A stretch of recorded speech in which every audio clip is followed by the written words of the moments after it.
Really quick before the tier list, I want to let you know about a code that you can use in the game right now. The code is BattleLabGC2024. The code gives you 4 trial licenses and a trial piece of hollowware for Zacian. On to the tier list video. Hello everybody, Jake, your resident content cowboy here. Yeehaw, it's Monday. On Mondays we do tier lists, and on Wednesdays we wear pink. Would you guys stop it already? Did you ever think that maybe there's more to life than being really ridiculously good looking? I want to start with this. This is the competitive tier list we got from all the players playing in the World Championships. I'm going to give my thoughts on this, and then I'm going to talk to you about our current patch, which is Shadow Flame Part 2. This was our small patch before we get the big one that I assume would be coming at the start of September. Let's get into this really quick. Again, this was the tier list that was put together from all the pros. I'm just going to give you some general thoughts on it. Obviously, EX were banned at Worlds. We saw some play from some of the Pokemon on some of these low tiers, a few that I think people didn't expect to do well. Pikachu actually showed up and did better than expectations. I would probably put it up into the A tier or high B tier with a lot of the other mages. We had Zeraora and Scyther both get some play. I think both of these Pokemon are good, not amazing. Scyther did better as it was played on one of the best teams in the world, Fusion, and Zeraora had its moments, played on also one of the best teams in the world, top 8, Nouns, and LG as well. I think both of these Pokemon are just great examples of high skill Pokemon being played by insanely high skilled players. I think you could probably move both of them up a tier. We had Dodrio hanging out in the B tier. That obviously is not the case. It needs to move up. And then a lot of these Pokemon I feel like had some interesting use cases depending on the team. So we saw a few teams still play Blastoise.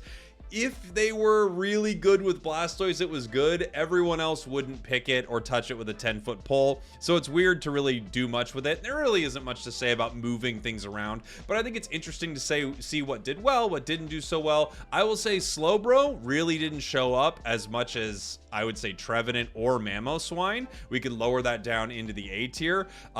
Pokemon like Blaziken really showed up, probably the best of the entire tournament. Cerulege got an insane amount of play. Charizard was great, but the story behind the scenes with Charizard is really interesting because Char was assumed to be banned every game and no one was practicing it, and you saw that in games. However, it was run on the World Championship team as well as many other top teams. I think Char is probably closer to like high A tier in that tournament.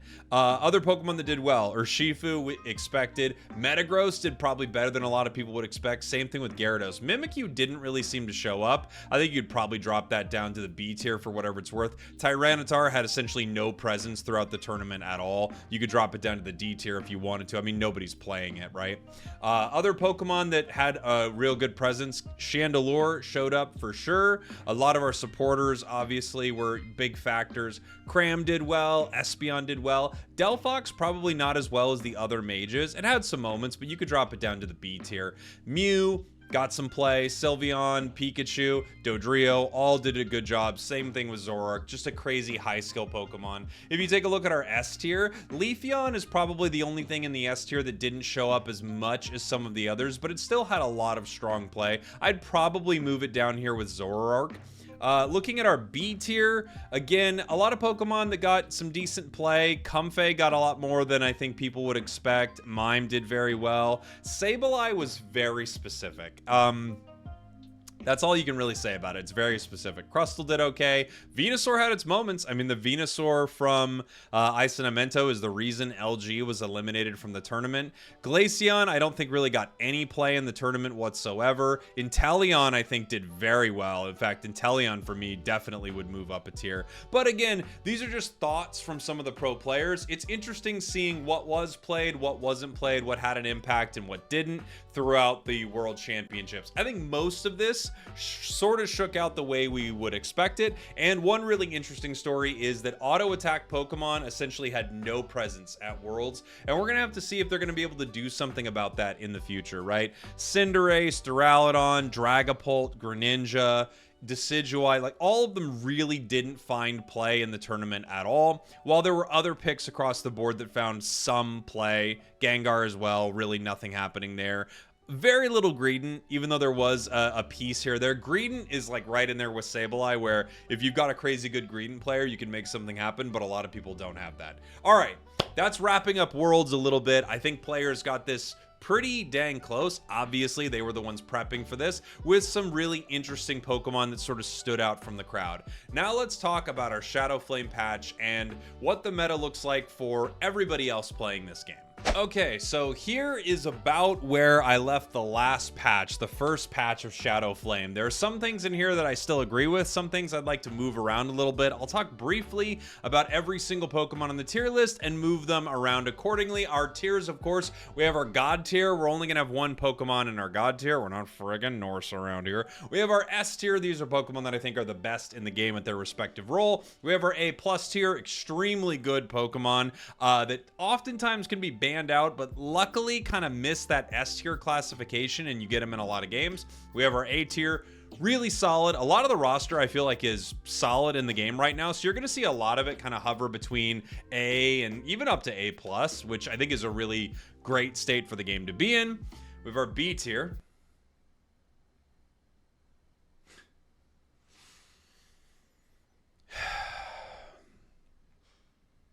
I mean, yeah, you can't escape it. Still got the B tier. We have our C tier, the Charizard tier, a tier named after Char when it was mid for a very long time, and our D tier, the Decidueye Memorial tier, a tier for Pokemon that I think really needs some love, like Decidueye upon release. That's why the tier is named after Decidueye. Where to begin? Well, let's begin at the bottom. Let's talk about our Decidueye Memorial tier. So, Gengar, Blastoise. Blastoise saw some play at Worlds. Blastoise is not terrible, but Blastoise has become kind of incredibly mid since it got nerfed, like almost nerfs across the board. It's not that it's awful, it's just that there are a lot of other defenders that are crushing it, and Blastoise isn't one of them. You could honestly lump Lapras into this tier. And again, something I want to highlight here, especially as we saw in Worlds, if you are killer on any Pokemon in this game, you will play better than someone who is bad or mid on one of these S tier choices. For sure. Like, I'm an insanely good Greedent. I don't think Greedent is one of the best things in the game, but I'm mean on Greedent. I know people who are disgusting on Gengar, like players who will blow your mind on Gengar, but that doesn't mean that Gengar is really crushing it in the game. It's a really weird Pokemon to balance, as all speedsters are, so that's just kind of my thoughts in general. If I rate one of your favorite Pokemon low, it doesn't mean you won't be able to crush with it. In fact, sometimes there's something really cool about playing a low tier pick because you don't see it as often in games. People don't know how to fight it. We see, you know, Blaziken every single game. We see Charizard every single game. People know what they're up to. People don't exactly know what some of these lower tier picks are up to. That being said, Gengar, Blastoise, Lapras, this doesn't really change my mind. I'm just going to move Lapras lower. I can't believe with all the defenders we have, we still haven't seen anything done just to boost Lapras up a little bit. It was a world champion Pokemon, and now you didn't see it once during the world championships. Our C tier, Buzzwole. Yeah, I mean, I'd kind of keep it here. I actually think in the hands of a skilled player, it's probably closer to B, but it's fallen so far from when it was S tier that I feel like Buzz, Blastoise, Lapras, they could all split the difference a little bit and make them more viable. Zeraora is an interesting one. We saw Zeraora played at Worlds. I think Zeraora is fine. Zeraora, it kind of reminds me of exactly what we saw from Scyther, as I mentioned a little earlier. In the hands of a really skilled player, it's still a great carry Pokemon. And as long as the enemy team doesn't have something to counter it very well, you can make some big plays with it. You could kind of move it up into the B tier here, and I think that would be fine. But again, I just don't think compared to the rest of the speedsters, especially in non-coordinated play, I don't think it's amazing. I also don't think it's terrible either. Machamp, super mid. I feel like they haven't touched it in a while. I'm keeping it where it's at. Goodra, same thing. Goodra actually, I think is probably better than people play it it's in some ways, but also worse than people think it is, if that makes sense. So I think people don't play it very well, and they just think it's good because of big damage numbers and big healing numbers. But actually, if you play it well and you're kind of disruptive with Goodra and you're really annoying and you use your bulk to sort of help your team like isolate certain enemies. I think good things can happen with it. I just think in general for its role, it's like it's a head scratcher, right? It doesn't do its defender job well. It's not really an all-rounder. Plays could be made because of it. It's a weird one to balance too, because it's just a crazy sustained tank. I don't really know what you do with it too well. I also just think it's kind of underwhelming. And if you're slotting it into that, this is a defender slot, I don't love it. All right, our B tier. Ugh. Scissor, nothing's really changing there. It's a sustain all-rounder. It's okay. Azumarill, good. The good thing about Azumarill is it kind of dominates early. If you can get off a good early lead, you'll have a really strong Azumarill game, which oftentimes you can. The only problem is I think it falls off late. Cinderace, I'm not really moving around. In fact, all of the auto attackers I think are crazy mid. The only time they actually do shine is uncoordinated play. They can rip objectives. They do pretty decent damage. Your team doesn't isolate them well enough. They can just kind of hurl some fireballs at you. They're not awful. I can't really move them lower. In competitive play, you could probably say they're some of the worst things in the game. Like, literally no one will run them for good reason. Greninja. Greninja just got some buffs. I love the Greninja buffs. I think lower Unite move cooldown is one of my absolute favorite things. Throw an energy amp on Greninja. I think it's going to have a really good time for its balance, for its battle pass. But at the same time, they didn't give it the char treatment, right? They didn't like crazy buff something that needed to be buffed for a while. You could probably see this moving up into the A tier here as an auto attacker. But at the same time, in solo queue, a cracked Greninja feels like S tier and a bad Greninja will still feel like D tier. So your mileage is going to vary. Alola Ninetales, I would keep probably in the B tier. It's good. All the mages are pretty good, honestly. It does some... I think it's the most underwhelming for me as the game moves on. Like late game, I think it's pretty underwhelming. But you get a big Blizzard Avalanche catch into a wall right into a Unite move, and you've still got a delete button there. Scyther, we talked about earlier. In the hands of a great player, Scyther's probably in the A tier. But you could really make that argument about a lot of the different carries in the game. I'm not super impressed by it, even though we've seen some really impressive Scythers. Very fun Pokemon to play, I'll say. And depending on the enemy team composition, you'll rip right through them. Sableye, Greedent, I can't really do too much with them either. Like, a great Sableye is amazing. Same thing with Greedent, but you don't see a lot of great Sableyes and a lot of great Greedents. It's weird. I think you have to kind of take into account with a tier list like this when I'm talking about where I see every Pokemon. You have to take into account how the community plays it a little bit, right? And the fact is, the community doesn't play these Pokemon well. You know, honestly, with that logic, I actually should move Greninja back down. Let's move on to our A tier. Sylveon, I think, is very fair. Can't wait to see that Sylveon rework. That looks really cool. It's a weird change for Hyper Voice, but I'm so here for like changes like that.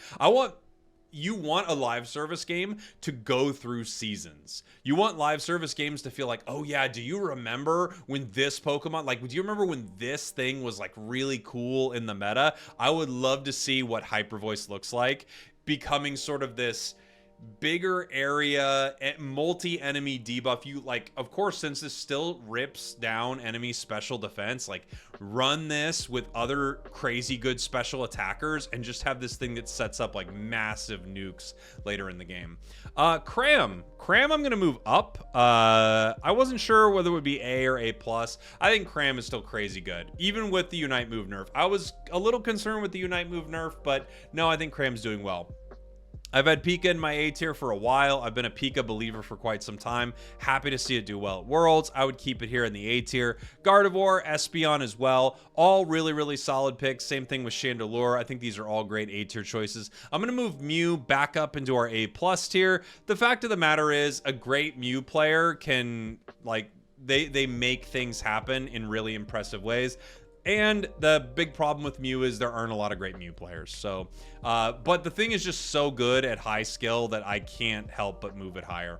Candle, again, did well at Worlds. I think it's pretty good. I think it actually hurts, it gets hurt a little bit in uncoordinated play because it's just so easy to punish, but it's still a really solid pick. Glaceon, I've had in the A tier for a while. I don't think the buffs change too much. I think people are worse with Glaceon than Glaceon is. I just think it had a point and click, like, simple move. And once that started to deal less damage, everyone was like, oh, bad. But it's not actually bad. It's never been bad. It's just that it wasn't an easy button anymore. And some people really like an easy button.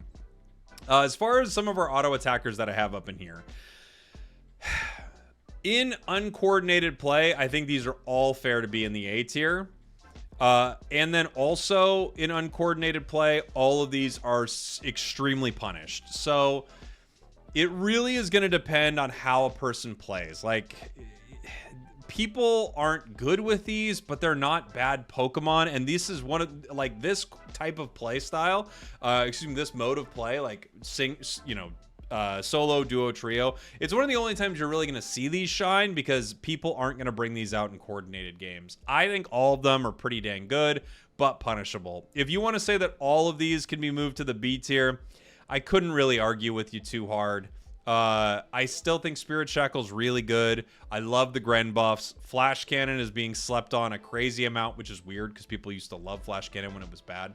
And then Dragapult's like Dragapult. For some reason, everyone wants to play Dragon Dance, even while, Phantom Force is still the move. But regardless, I think these are all pretty good auto attackers. A little better than Cinder, but if you group them all B tier, I couldn't argue with you. Talon. Absol, Meowscarada. Yeah, they can stay where they are. All pretty good. All good speedsters. Speedsters are good, and they get a lot of experience, and they, bowl over enemy teams. They're solid Pokemon. We've got Clefable, Comfey, very good. A tier. Yep, I'm not really moving anything there. Comfey is kind of actually... Comfey's probably more broken. I could probably move this higher. In uncoordinated play, like, you just put a Comfey on a broken player, and it's, like, over. Metagross. I'm going to move Metagross higher. I actually used to have Metagross higher, and I wasn't sure how some of the meta was going to affect this thing, but I think Metagross is really, really good, and I want to put it a little higher because of that. I think Gyro Ball is amazing. Meteor Mash isn't really the play, but Gyro Ball is just so strong, and the ability to sustain yourself in some of these bigger fights is pretty crazy. Serena, I would keep where it is. In the hands of a cracked Serena, it's one of the best things in the game sometimes. Garchomp, doing great. Loved its buffs. Lucario, still Lucario. It's good, but not amazing. Dragonite, I think, is doing pretty well. Dragonite's really solid right now. Both builds, honestly. I think Dragonite's having a great time. Sword is fine. Like, if I had to move one down, it would be Sword. Sword's fine, in my opinion. I think a lot of the all-rounders are sort of like... Some of the newer stuff is just kind of not doing its job better, necessarily, because Sword's pretty unique. But I just feel like it does more, Sword's fine. Like, you can just tell by the way I'm talking about it. I'm going to move it down to the B tier. It's like high B. I think it's good. And if you're good with it, you can really outplay people. The thing I love about Aegislash is its outplay potential is incredible. Like, outplaying people with Sword is so incredibly fun, but I just think it probably needs a very small tweak. Like the buffs that we just got to Glaceon, Teleon, Greninja, you do that to Sword and it's meta, I think. T-Tar is fine. T-Tar's fine too. I'm going to move it to the top of B.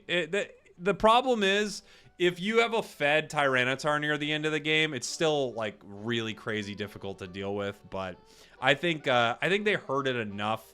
And you just don't see it, so I'm going to move it down a little bit. Water Bear, I'm moving up. I think Water Bear is actually really good. I'm going to move Water Bear up to our A+ tier. Maybe even higher in the hands of a right player, but I don't think it's S. I don't think you'd want to ban it out or anything. I just think it's really good. And if players are good with it, it's impressive. I'm going to keep Dark Bear in the A tier. And you know what? I honestly think both of them probably can be in the A+. Because I was going to say I was going to keep Dark Bear A, but I think the thing's actually crushing it also. I think Water Bear offers more sort of pop-off moments. Dark Bear requires a more deliberate play style. Both are doing really well. Phalanx. I'm going to move Phalanx down. The thing is, Phalanx... They did the right thing by nerfing Phalanx, and then they did the wrong thing by not buffing the part of Phalanx that needed to be buffed. So if you're going to nerf the no retreat Iron Head build, which was the best part of Phalanx, that's fine. But you have to also buff some of the things that Phalanx wasn't absolutely crushing with, so the thing doesn't fall off a cliff. One thing I think they could have done, if they just want to nerf no retreat Iron Head, okay, cool. Now let's talk about the fact that its Unite move has been underwhelming since release, but they didn't do that. So now we're in this weird spot where this Pokemon is still good, but its pick rate I think is the lowest in the entire game because it went from broken to all right. And just like Glaceon, when something goes from broken to all right, people don't play it anymore. A better choice for them would have been to split the difference, take it from broken to pretty dang good. And by doing that, you could have, like, again, nerfed the crazy stuff, but buffed some of the stuff that really didn't get a lot of play. I'm going to move Phalanx probably down to our C tier right here. Not because I don't think you can win with it, but just because I think they've kind of forgotten about what was cool with it, and now it's irrelevant, which I hate to see. Let's see. Who's next? Wiggly. Wiggly stays. Snorlax stays. These are all good. Snorlax is a solid tank. Wiggly's really good. Wiggly might even be better than this. Mamoswine, I'm moving up to our A+ tier. I don't think it's S tier broken. I think it works better in coordinated play, but I love seeing Mamo at Worlds. Mamo did so well. I'm just so happy to see people give this defender some love. I think out of all the defender videos I make, it's probably one of the most common because you have some insanely fun pop-off moments with it, and it's so good early. It's one of the best early laners in the game. I love Mamo. I'm going to move it up to our A+ tier. Let's talk about A+. Mimikyu, not going anywhere. Coordinated play, not crushing it. Uncoordinated play, a demon. Mewtwo X, not going anywhere. I'm going to keep it in our A+ tier. Mewtwo's crazy good. It's nobody like. I'm happy that we don't see more play for the Mewtwo's, but the Mewtwo's great.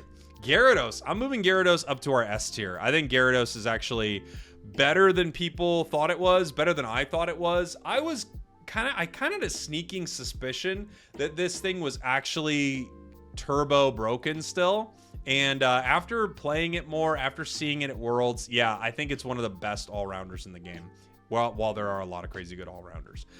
We talked about a lot of these. Delphox, I wouldn't really move Delphox. Worlds, we didn't see it a lot, but I think uncoordinated, this thing is nuts. I think running this, I've said uncoordinated too much. It's the last time I'm going to try to say it this video. I said it like 8 million times. Do we have a counter? Do we have an uncoordinated counter? Ping, ping, ping. Okay. I think Delphox Fire Spin is still just insane. It's one of the most frustrating things to play into, especially when you don't have anyone on your team that's giving you vision or anything like that. So you just kind of get caught in it multiple times. It's frustrating because it's something that just takes away skill from a match sometimes, and I think because of that it's just crazy good. Venusaur, I actually think I'm surprised I don't see more players using it. I'm gonna move it down with the rest of our mages though. I think it's probably a fair place to put it. It's really good. Both of its builds are pretty solid. I just think there's so much dive that it kind of gets punished a little hard. Inteleon got some buffs. I already had it in my A+ tier. They got buffs to the Liquidation build, which was kind of bad right now. I think Liquidation's doing much better. In general, A+. I think Inteleon's doing well. Dodrio, great. I think Dodrio A+ is very fair. I don't think I'd put any of the speedsters up into the S tier. If there was a speedster in the S tier, our life would be miserable. The fact is, these are high skill Pokemon that in the hands of a high skill player dominate matches, but otherwise they're kind of like whatever. So I think Dodrio is fine in A+. Zoroark, Leafeon as well, fine in A+. Leafeon is still my least favorite of the three. I just think, I think its late game it's just not ideal. However, its late game, if done correctly, has meant that you stopped your opponents from getting any kind of late game going on, right?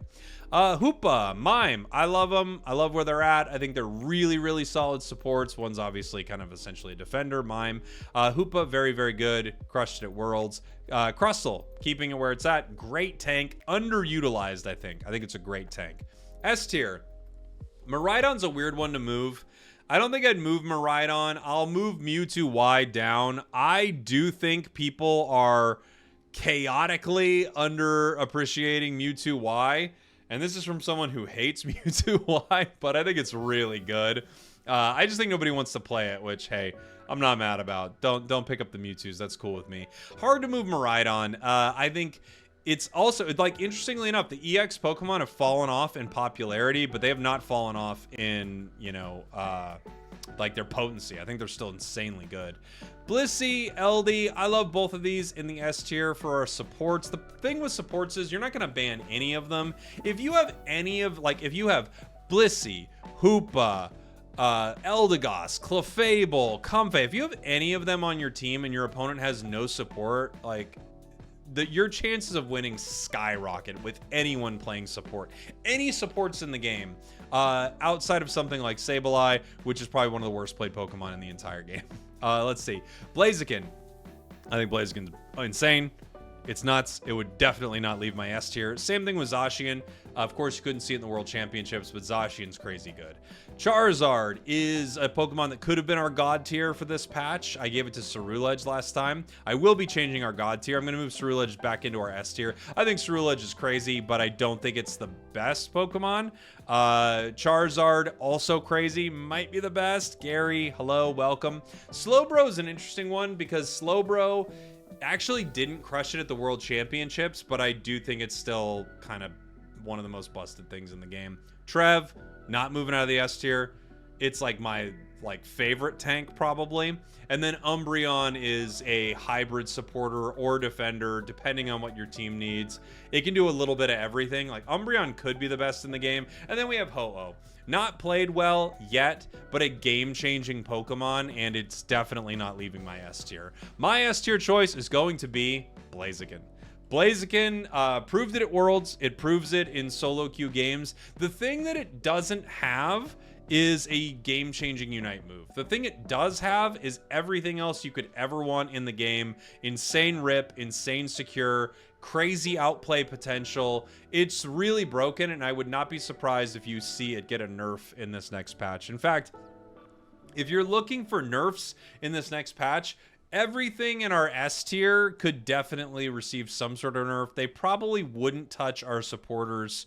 I don't know what they would do with our defenders as well, but all of these all-rounders could absolutely see some nerfs coming their way. We could still see nerfs for other EX Pokemon, depending on how they want to mess with those as the as sort of the EX classification goes away. And then as far as buffs, I think anything from our B tier down are all in a very reasonable place to see some buffs, even things in our A tier. In general, all of our auto attackers could really use some love, but this might be more of an item change. This might be more of like a Slick Spoon situation than it would be a buff across the board. So that's what I think of the meta right now in the Shadow Flame Part 2 patch. I'm sure we're going to see something else moving into next season. It looks like the cadence for the patches will be big patch, like big named patch. I don't know what the next one's going to be, but it was like it's a Greninja battle pass, so maybe it's like, I don't know, the icy reptiles or something, and you start to see like some of the like crazier like Pokemon that have been missed for a while. Or you could do like full-on auto attackers coming back into the meta,